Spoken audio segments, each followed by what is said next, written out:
Mente perturbada é aquela que sofre de insatisfação contínua. Vive tensa, perturbada, inquieta, e não se tranquiliza e nem repousa. Se aflige com o futuro e com o passado, assim como com as circunstâncias do presente. E estou convencido de que há mais mentes perturbadas na atualidade, do que em qualquer geração anterior. Quem vive nas grandes metrópoles vê provas diárias disto. Se você ficar na frente dos teatros na Broadway em Nova York e observar os que saem dos shows, dificilmente verá um sorriso no rosto de alguém. São pessoas que pagaram $80 para encontrar alívio temporário de suas cargas, mas saem com uma carga maior do que quando entraram. Aparentemente muitos dos que amam a Jesus têm tanta perturbação mental quanto os milhões de descrentes. Vejo prova disto em algumas das cartas que o nosso ministério recebe. Multidões de crentes passam a noite em claro, perturbados e com angústia. Vão à igreja na esperança de experimentar algum tipo de alívio de suas cargas. Mas assim que acaba o culto, o problema volta. Por que há tanta gente atualmente com problemas mentais? Quero compartilhar com você algumas das razões que eu creio que o Espírito Santo tenha me mostrado. 1. Muitas pessoas são perturbadas pela pressão dos tempos. Durante décadas, especialistas seculares têm nos dito que a prosperidade é a resposta para os problemas da humanidade. Uma boa educação, um emprego decente, uma bela casa, dinheiro no banco, todas estas coisas devem supostamente dar dignidade e paz de espírito às pessoas. Se cada um pudesse ter apenas uma fatia do sonho americano, dizem os especialistas, os nossos problemas de crime e droga seriam resolvidos. Esta teoria declara que as pessoas acabam como alcoólatras e viciados porque nunca tiveram um pouco de amor próprio. A pobreza alijou-os das oportunidades que lhes concederiam senso de dignidade. Então agora, se simplesmente lhes concedermos um emprego com salário decente, um bom lugar para viver, com salário todo mês, suas vidas serão ótimas. Quero responder a esta teoria com uma história pessoal. Anos atrás, Nicky Cruz, um cruel líder da gangue Mau Mau, foi levado ao interior para ser analisado por um psiquiatra. Nicky era um brigão que vivia como demônio. Todos que o conheciam achavam que era inteiramente incorrigível, sem chance de mudança. Após ficar algumas horas com Nicky, o psiquiatra confirmou a avaliação de todos, disse que Nicky era totalmente louco, e não havia esperança de reabilitação. A razão? A razão apontada era que a educação em meio à pobreza de Nicky em Porto Rico, o havia privado das oportunidades que outros receberam. A sociedade era culpada por ele ser um monstro. Nicky olhou para o psiquiatra e disse: cara, você é o louco. Adoro dançar lutar. Diga-me como sua mãe lhe tratava. Ele acabou analisando o psiquiatra. Nicky estava certo, a pobreza não é a raiz do pecado. Se assim fosse, por que há mais e mais adolescentes se prendendo a drogas pesadas? Estes jovens problemáticos têm tudo que desejam ao seu alcance. Por que se voltariam para as drogas se já têm a paz de espírito que as coisas materiais supostamente concedem? Porque há um número crescente de médicos, advogados e executivos se tornando alcoólatras. Eles têm empregos bons, salários mensais de 2 dígitos de milhares, muitos automóveis, férias frequentes. Mesmo assim se voltam cada vez mais ao álcool para amortecer suas mentes perturbadas. Fui a Wall Street no fim do expediente, quando a bolsa de valores fecha. As portas então abrem e fecham, enquanto os corretores saem correndo como um estouro da boiada, procurando o bar mais próximo. Eles se amontoam às dúzias nos barzinhos minúsculos de Wall Street para encher a cara, tentando afogar as emoções no álcool. Por que não estão felizes? Porque têm tantos problemas na cabeça. Eles têm tudo que lhes disseram que precisariam para sentirem-se realizados. Têm uma renda confortável, possuem casas de férias, fumam charutos de $50, bebem vinho de $300, têm carros caros. Contudo, se embriagam para conseguir aguentar pelo menos até o fim do dia. Por que estas pessoas não desfrutam de uma paz de espírito tranquila, saciada? É porque temem perder tudo. Temem que a economia entre em crise, e que de repente tudo aquilo que trabalharam para acumular, desapareça como fumaça. Jesus preveniu que nos últimos dias o coração das pessoas seria atormentado pelas crises que ocorreriam no mundo. Haverá angústia entre as nações em perplexidade por causa do bramido do mar e das ondas, haverá homens que desmaiarão de terror e pela expectativa das coisas que sobrevirão ao mundo, pois os poderes do céu serão abalados. Lucas 21, 25,26.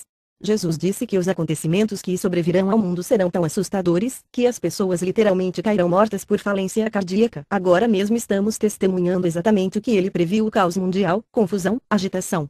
As notícias que surgiram no mês passado, dezembro de 1998, por si só já são suficientes para afligir e causar perplexidade até nas mentes mais sólidas. O Japão, a segunda economia mundial, teve uma recessão ainda mais profunda. O segundo maior banco entrou em falência, com débito de $20 milhões. Agora o governo federal intervém para assumir o banco, mas outros bancos japoneses devem logo entrar em colapso também. Alan Greenspan, presidente do Banco Central americano, afirma que a Bolsa de Valores americana está se comportando exatamente como antes da crise de 1929. Segundo Greenspan, esta especulação feroz que estamos vendo é do mesmo tipo que produziu a Grande Recessão. 5 grandes grupos industriais americanos anunciaram o corte de 50 mil empregos em apenas 2 semanas. O presidente dos Estados Unidos recebeu o pedido de impeachment por parte do Congresso. Porém, a atitude da maioria dos americanos foi daí. Um congressista republicano disse, nestas palavras: vamos esquecer o impeachment, vamos esquecer esta coisa de moral. Se tirarmos o presidente, vamos perder a prosperidade e acabar em recessão. As suas palavras refletiram a atitude da maioria dos americanos.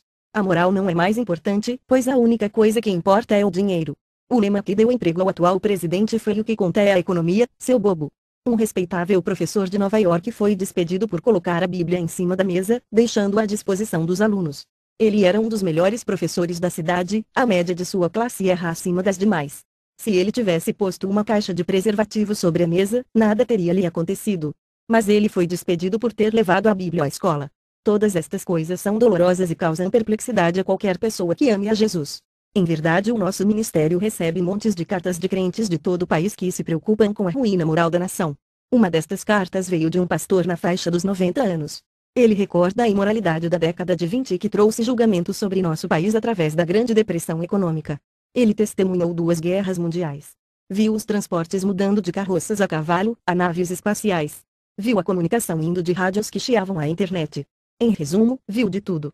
Agora ele escreve que a pecaminosidade que ocorre em nosso país hoje lhe causa mais pesar do que qualquer coisa que já tenha testemunhado. Ele mal consegue absorver, diz, porque está tudo tão rápido, e a profundidade da depravação está além da compreensão. No entanto, Jesus traz uma palavra de garantia a despeito de tudo que vemos ocorrendo. Ele ordena: vede, não vos assusteis, porque é necessário assim acontecer, mas ainda não é o fim. Mateus 24, 6. Ele está dizendo: não deixe que nenhuma destas coisas ruins sobre as quais estou lhes prevenindo, perturbe sua mente. 2. Muitos cristãos têm a mente perturbada por estarem perplexos com a sua pecaminosidade, com as suas fraquezas e com a sua falência moral. Há muitas vozes no mundo hoje analisando por que as pessoas estão tão perplexas e abaladas. Mas o resultado é nada mais que uma babel de razões confusas. O fato é que, nenhuma pessoa que realmente ame Jesus Cristo será abalada pela perda potencial de coisas materiais. Antes, ela será atormentada por problemas na área espiritual. Paulo conhecia a verdadeira causa das nossas perplexidades e das nossas perturbações.